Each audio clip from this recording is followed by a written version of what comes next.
A Brief History of the Empire, Part 1, by Stronach Cathodge III, Imperial Historian. Before the rule of Tiber Septim, all Tamriel was in chaos. The poet Tresisis called that period of continuous unrest days and nights of blood and venom. The kings were a petty lot of grasping tyrants who fought Tiber's attempts to bring order to the land. But they were as disorganized as they were dissolute, and the strong hand of Septim brought peace forcibly to Tamriel. The year was Second Era 896. The following year, the emperor declared the beginning of a new era. Thus began the Third Era, year Aught. For 38 years the Emperor Tiber reigned supreme. It was a lawful, pious, and glorious age, when justice was known to one and all, from serf to sovereign. On Tiber's death it reigned for an entire fortnight, as if the land of Tamriel itself was weeping. The emperor's grandson, Pelagius, came to the throne. Though his reign was short, he was as strong and resolute as his father had been, and Tamriel could have enjoyed a continuation of the Golden Age. Alas, an unknown enemy of the Septim family hired that accursed organization of cutthroats, the Dark Brotherhood, to kill the Emperor Pelagius I as he knelt at prayer at the Temple of the One in the imperial city. Pelagius I's reign lasted less than 3 years. Pelagius had no living children, so the crown imperial passed to his first cousin, the daughter of Tiber's brother Agnerith. Kintyra, former queen of Silvanar, assumed the throne as Kintyra I. Her reign was blessed with prosperity and good harvests, and she herself was an avid patroness of art, music, and dance. Kintyra's son was crowned after her death, the first emperor of Tamriel to use the imperial name Uriel. Uriel I was the great lawmaker of the Septim dynasty, and a promoter of independent organizations and guilds. Under his kind but firm hand, the Fighters' Guild and the Mages' Guild increased in prominence throughout Tamriel. His son and successor, Uriel II, reigned for 18 years from the death of Uriel I in Third Era 64 to Pelagius II's accession in Third Era 82. Tragically, the rule of Uriel II was cursed with blights, plagues, and insurrections. The tenderness he inherited from his father did not serve Tamriel well, and little justice was done.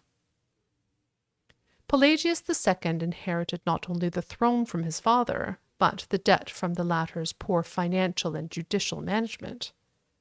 Pelagius dismissed all of the elder council and allowed only those willing to pay great sums to resume their seats. He encouraged similar acts among his vassals, the kings of Tamriel, and by the end of his 17-year reign, Tamriel had returned to prosperity. His critics, however, have suggested that any advisor possessed of wisdom but not of gold had been summarily ousted by Pelagius. This may have led to some of the troubles his son Antiochus faced when he in turn became emperor. Antiochus was certainly one of the more flamboyant members of the usually austere Septim family. He had numerous mistresses and nearly as many wives, and was renowned for the grandeur of his dress and his high good humor. Unfortunately, his reign was rife with civil war, surpassing even that of his grandfather Uriel II. The War of the Isle in Third Era 110, 12 years after Antiochus assumed the throne, nearly took the province of Somerset Isle away from Tamriel. The united alliance of the kings of Somerset and Antiochus only managed to defeat King Orgum of the island kingdom of Paiandania due to a freak storm. Legend credits the Sigic order of the Isle of Artaeum with the sorcery behind the tempest.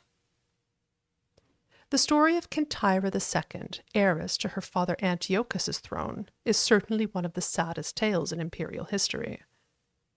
Her first cousin Uriel, son of Queen Potema of Solitude, accused Kintyra of being a bastard, alluding to the infamous decadence of the imperial city during her father's reign.